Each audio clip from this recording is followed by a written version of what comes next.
Hey, t'as envie de faire un feu dans la nature, mais tu sais pas comment t'y prendre pour que ça soit sécure?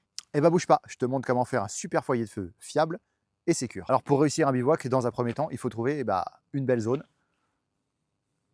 Et là, je pense que je suis pas mal. Je suis assez loin de la forêt pour pouvoir faire un feu, mais pas trop non plus pour pouvoir aller chercher du bois et le ramener ici. Et donc, ce qu'on va faire dans un premier temps, c'est un beau foyer. Bon, alors le foyer, alors il y a plein de façons de le faire. Tu peux faire une table à feu, tu peux creuser un trou dans le sol.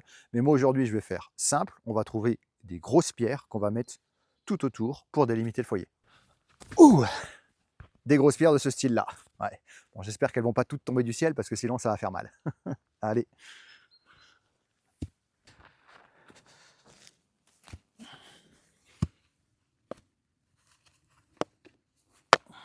Bon voilà, ici, le mieux c'est de les mettre les unes sur les autres et faire un cercle. Comme ça au moins on est sûr que le feu il peut pas s'échapper. Et voilà, on a un beau foyer de feu. Alors c'est inutile de faire trop grand, hein. Cette taille-là c'est largement suffisant, même si tu veux faire un feu qui va durer toute la nuit. Voilà, donc maintenant que c'est bien délimité, on va combler les petits trous, comme celui-là là. On va mettre des cailloux tout le tour pour vraiment que ça soit hermétique le plus possible.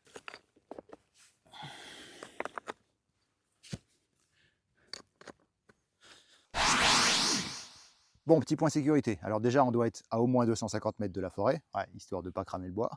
Et sur place, je te conseille à 5-10 mètres de trucs inflammables, comme par exemple ton sac, ta bâche, ta tente, tes fringues, peu importe. Parce que le feu, c'est assez volatile, il suffit d'un coup de vent, une braise qui vole sur la tente, et terminé, bonsoir. Tu dors à la belle étoile, si tu as de la chance. Deuxième point, toujours de l'eau à portée de main. Comme ça, au moindre pépin, bon bah tu balances l'eau sur le feu, et puis ça le calme direct. D'ailleurs, le top, c'est même de faire un feu pas très loin d'une rivière. Comme ça, au moins, tu as de l'eau à profusion. Et si c'est le cas, ce que je te conseille, c'est que tu remplis ta gourde, ta casserole, ce que tu veux, et tu mouilles les pierres tout autour. Bon là, moi, il n'y a plu toute la nuit. Alors elles sont déjà trempées, il n'y aura pas besoin. D'ailleurs, je vais sûrement galérer à allumer mon feu.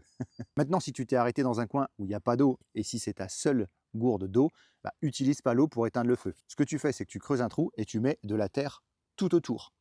Et t'en gardes encore un petit peu à côté. Comme ça, si jamais le feu s'emballe, tu prends la terre, tu balances dessus, ça va l'éteindre direct. S'il y a du sable, ça fonctionne de la même façon. Et très important, ça, tu le fais avant d'allumer ton feu. Ouais, parce que c'est pas une fois que le feu a pris et que ça commence à faire n'importe quoi qu'il faut penser à creuser un trou pour venir l'éteindre. Non, non, non, non. Faut être réactif sur ce genre de truc et surtout anticiper. Mais en tout cas, t'es pas neuneux, tu souffles pas dessus, parce que sinon, bah, il va prendre encore plus. Mauvais calcul. D'ailleurs, si tu as de l'eau à profusion, n'hésite pas à remouiller les pierres pendant que le feu chauffe, parce que là, elles sont mouillées, c'est ok, mais une fois que le feu va chauffer, il va les sécher, forcément. Donc de temps en temps, tu remets un coup d'eau dessus, comme ça, t'es safe. Bon bah maintenant, il ne reste plus qu'à aller chercher du bois, le couper et le mettre dedans. Mais ça sera pour la prochaine fois. Allez, ciao.